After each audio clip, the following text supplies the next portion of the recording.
Hello everyone, this is Heather Newman and you're listening to my proposal to utilize a collective case study approach to gather multiple perspectives of dual language program implementation to fulfill requirements for EDCI 5386 at Texas Tech University as a doctoral student in the Ed Leadership Program. The number of children in the United States who speak a language other than English is steadily increasing, with Texas reporting 16.8% in 2015.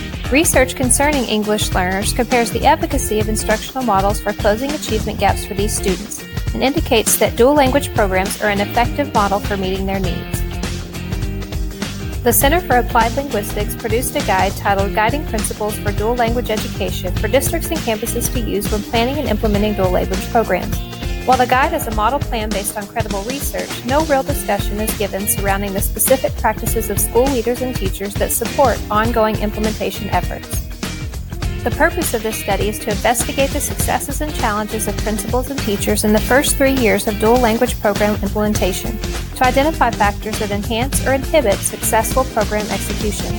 The results of the study will inform practitioners looking to implement dual language programs as well as improve fidelity of implementation.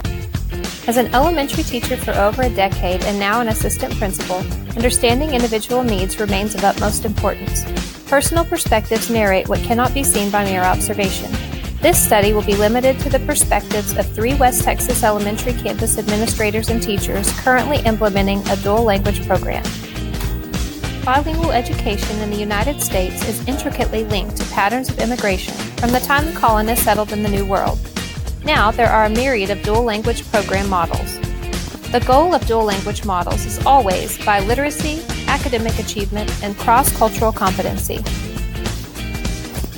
It is important to note that implementation of such programs vary in their levels of success. Clearly, there is much to be learned from those who have experienced program implementation firsthand.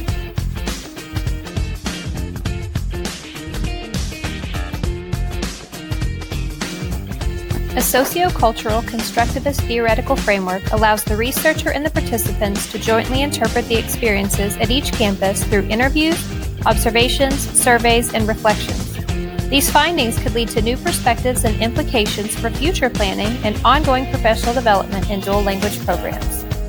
A qualitative research design is used to collect data through a collective case study approach to better understand adult perspectives in dual language programs. This allows for examination within real-life context of a school campus. Participants include a sample size of campus principals, assistant principals, and teachers from 3 elementary campuses.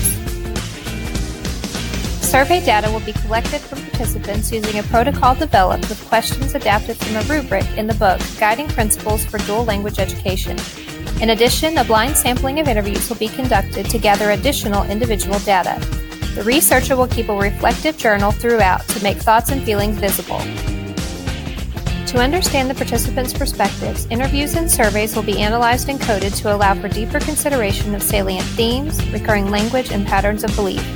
Coding will represent information that's expected, surprising, or interesting. Through the merging of data, themes that overlap will be grouped together and given a name to represent their overall idea. To preserve ethical considerations, participation in the research is voluntary, and the study will be approved by the Institutional Review Board. Triangulation of data from these multiple data sources will ensure construct validity. Clear descriptions of research methods and data analysis will corroborate the findings as credible and transferable, establishing trustworthiness. This qualitative study will be conducted over an 18-week period as shown in the timeline.